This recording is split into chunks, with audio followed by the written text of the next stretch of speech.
ভালো হয়েছে। অনেকদিন 2011-12 থেকে চেষ্টা হয়েছে সিএমএর সাথে কথা বলতে, সেন্ট্রাল থেকেও তো নো অবজেকশন আনতে হয়, সেটা সম্ভব হয়েছে। ভালো, আমার ভালো লাগছে।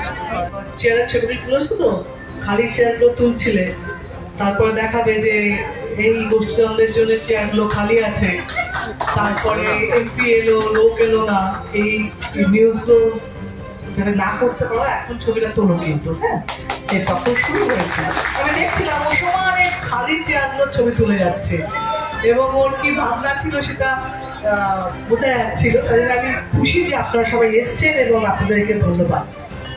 এই ওয়েলনেস সেন্টারের অনেক কিছু করার কথা হচ্ছিল এবং জল এবং বিদ্যুৎ ছিল না বলে অনেকদিন ধরে এটা চালু করতে পারছিল না।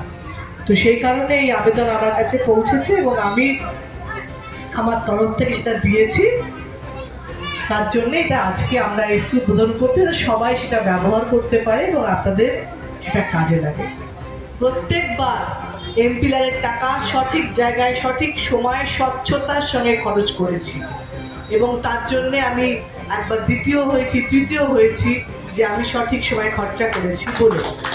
তো সেই জন্যে আমার নিজস্ব কাজে কোনো গাফিলতি নেই। আমি বীরভূমে আসি, বীরভূমে থাকি, বীরভূমে মানুষের সঙ্গে যুক্ত আছি। আমি সবসময় বলি যে বীরভূম আমার, আপনারা আমার এবং আমি আপনাদের।